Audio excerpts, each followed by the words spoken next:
Você sabia que toda quinta-feira, 21h07, horário de Manaus, ou 22h07, horário de Brasília, eu tô aqui fazendo o episódio do Porto 2107, que são perguntas e respostas sobre vendas na internet. Ficou curioso?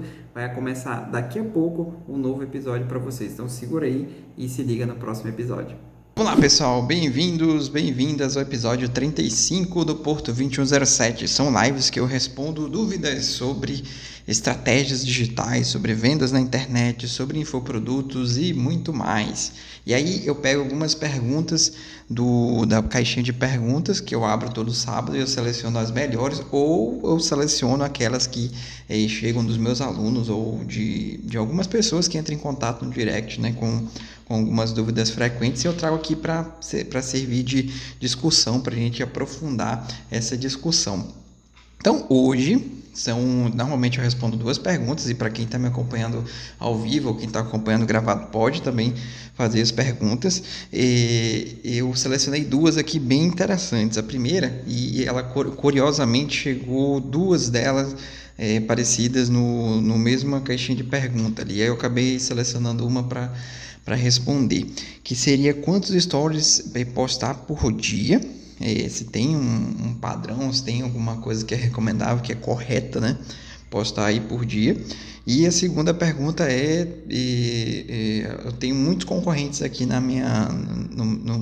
no meu nicho, no meu segmento, e isso me deixou um pouco para baixo. O que eu faço? Eu toco o meu negócio, ou eu vou pensar em outra coisa? Enfim, são essas as 2 principais perguntas que me chegaram aqui. Eu vou responder para vocês agora. Então vamos lá. Primeira perguntinha: quantos stories, né? O que é importante saber dos stories? Qual a estratégia dos stories, né? Primeiro, eu gosto de contextualizar quando que chegou, né, essa novidade aí, quando é que chegou esse movimento de stories, que não era algo rotineiro, não era algo que fazia parte da nossa rotina. Era muito ali focado no feed, aí o Instagram, depois o WhatsApp, o Facebook, enfim, eles em conjunto criaram ali os stories. Então, depois que surgiu essa novidade, o que aconteceu? A gente começou a ver outros tipos de fotografias, outros tipos de imagem em cada perfil, e normalmente são imagens do qual, o que é legal, né? Ela é descartável, né? Tem ali o tempo de 24 horas. E o que isso criou na gente? Criou ali uma celeridade no aprendizado. Como assim? A gente começou a perceber, principalmente para quem produz conteúdo, que era totalmente possível fazer posts em que você pudesse educar ali a sua audiência sobre qualquer assunto que você domina, e de uma maneira mais prática, uma maneira mais rápida e com uma interação cada vez mais apurada. Como eu falei, a própria caixa de perguntas, que anteriormente não era algo que existia aqui na ferramenta. E é curioso porque daqui a algum tempo talvez venham outras ferramentas, e sei lá, daqui a um ano eu vou falar de outras ferramentas que esse ano talvez não existam. Então, olha como é interessante essa questão da interação, e esse é o ponto que eu quero chamar a atenção de vocês, é o ponto da interação.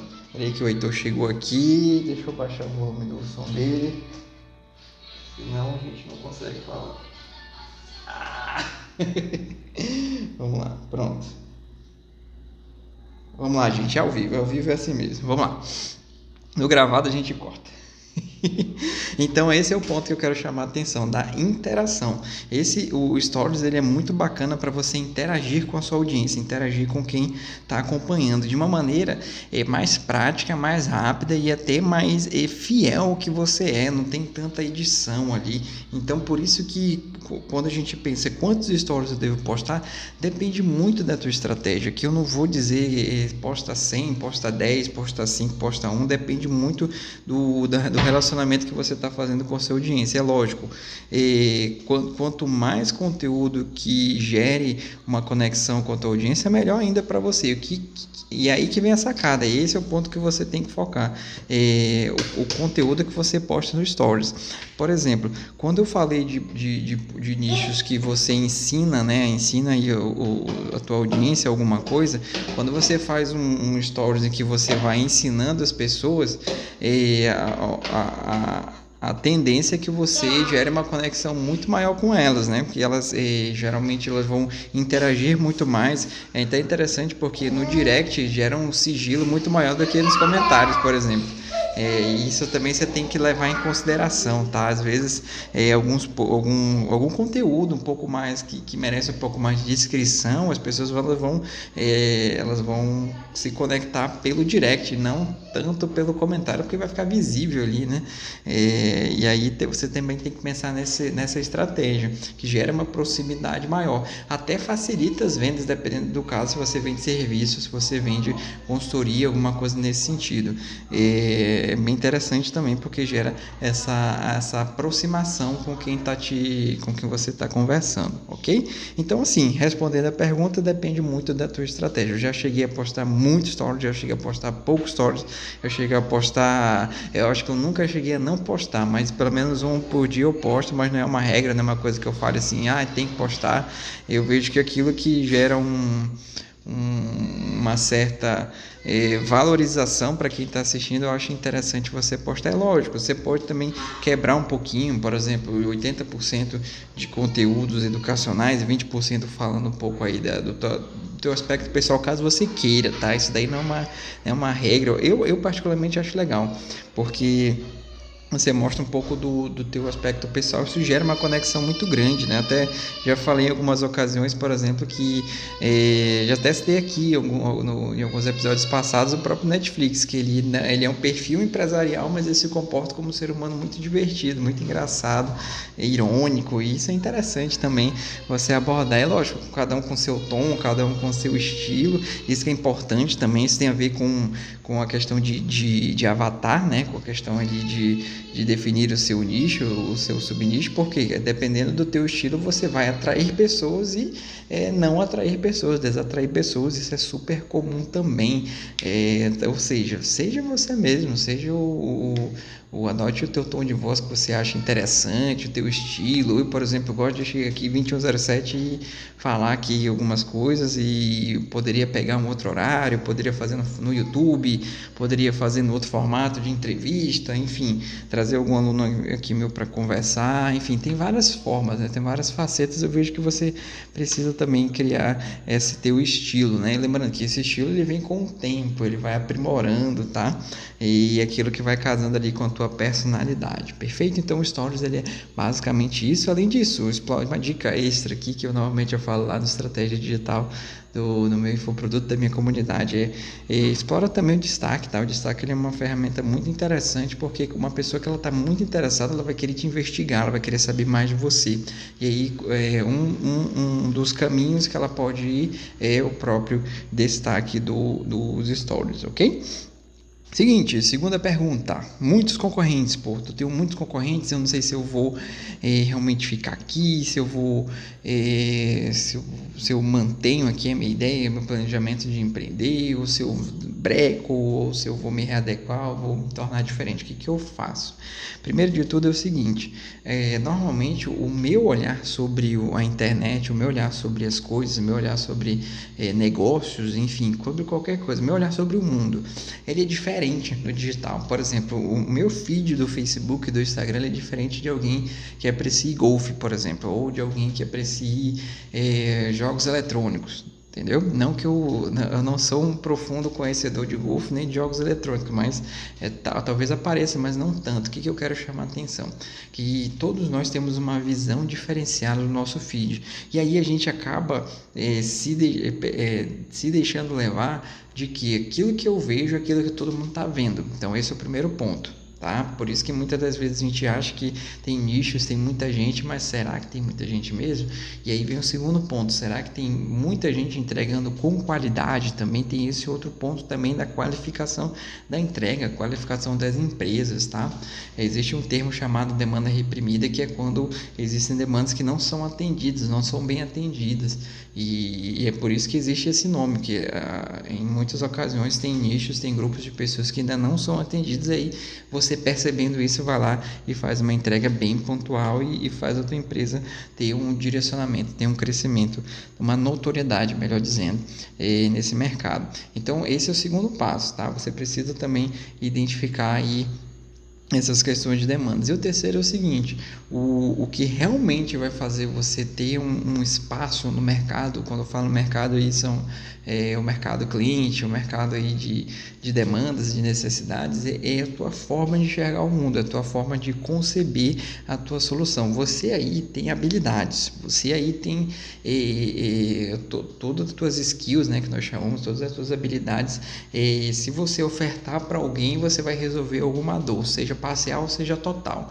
Então, no meu caso, eu ensino pessoas a venderem na internet, eu ensino pessoas a gerirem uma empresa. Essa é a minha skill, essa é a minha habilidade. E talvez tenha outra pessoa aí que ensine, tenha a habilidade de fazer as pessoas emagrecerem, ou fazer a pessoa hipertrofiar, ou fazer a pessoa aprender a fazer stories também. Olha como é interessante, né? Dentro do segmento tem vários outros subnichos também. Então, tem várias facetas, e aqui você precisa também ter esse ponto de atenção. E aqui vem a tua estratégia realmente de como é que você observa essas questões, como é que você observa o que está acontecendo ali. Eu vejo que a internet, as várias outras, até as formas offline, quando você tem um olhar de observação, de estratégia, você começa a perceber que existem soluções para vários problemas que nós temos aí no nosso cotidiano. E aí cabe a você pensar se você consegue entregar isso de uma maneira em que as pessoas comprem de você. Esse que é o grande jogo, né? Você ter aí uma habilidade que as pessoas comprem. Então, esse é o grande ponto da concorrência. E aí depois você vai pensar em alguns pontos, por exemplo, de fazer uma análise do concorrente, se for o caso, tá? Eu não... E assim, gente, não faz aquela coisa assim do achismo. Por exemplo, eu acho que meu nicho está saturado porque eu vejo muita gente ofertando e vendendo o que eu gostaria de vender. Aqui vem o quarto ponto que eu gostaria de chamar a atenção, que pouca gente fala isso, tá? Seguinte, se existe uma demanda, se existe uma empresa vendendo alguma coisa, é sinal de que essa oferta ela já foi validada. O que é isso? Pô, significa que já tem pessoas que compram aquilo. E olha como é interessante, em todo mercado que existe, existem pessoas que elas são caracterizadas como apreciadoras, como fãs, né? Ou como o Conrado Adolfo gosta de falar, que é o cliente alfa. O que é isso?